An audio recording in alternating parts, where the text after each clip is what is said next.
आज जैसा कि राष्ट्रीय आय एवं योग्यता आधारित छात्रवृत्ति परीक्षा 2026 जो बच्चे कक्षा 8 में अध्ययनरत हैं उनके लिए एक परीक्षा आयोजित हुई है, जिसमें हम लोग सामाजिक विज्ञान विषय के पेपर का आंसर देखेंगे।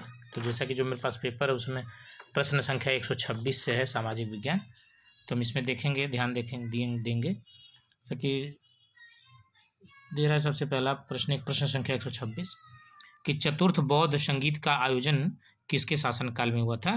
तो यह कनिष्क के शासनकाल में, यानी प्रश्न संख्या इसका 126 का ऑप्शन 2 सही होगा। कह रहा है कि जैनियों के प्रथम तीर्थंकर कौन थे? तो जैनियों के प्रथम तीर्थंकर थे ऋषभ देव। महावीर स्वामी किस धर्म से संबंधित थे? तो महावीर स्वामी जैन धर्म से संबंधित थे। सर्वप्रथम हड़प्पा सभ्यता की खोज किस वर्ष की गई थी? तो 1921 में, यानी ऑप्शन 2 सही होगा। इसी तरह से आर्यों ने जीवन को कितनी अवस्थाओं में बांटा था? तो 4, यानी ऑप्शन 3 सही होगा 130 का। फिर प्रश्न संख्या 131 का है कि इब्ने बतूता किसके राज्यकाल में भारत आया?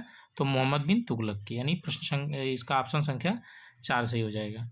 इसी तरह सिकंदर लोदी ने किस शहर की स्थापना की थी? तो सिकंदर लोदी ने आगरा की स्थापना की थी, तो इसका ऑप्शन 3 सही हो जाएगा।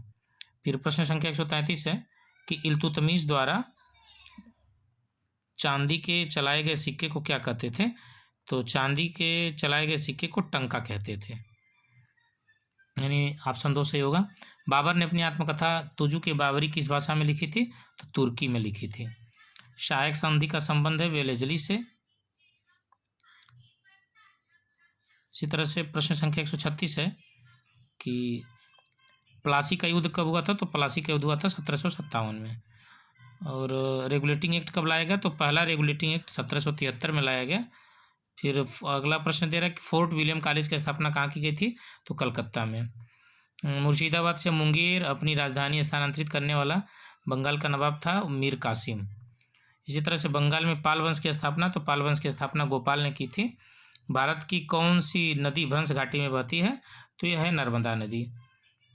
इसी तरह से प्रश्न संख्या 142 है कि भारत का सबसे बड़ा राष्ट्रीय जलमार्ग कौन सा है? तो सबसे बड़ा राष्ट्रीय जलमार्ग है प्रयागराज से हल्दिया, लगभग 1650 किलोमीटर का है यह। इस तरह से प्रश्न संख्या 143 है कि किसमें ओजोन की सर्वाधिक सांद्रता मिलती है? तो समताप मंडल में, यानी ऑप्शन 3 सही हो जाएगा।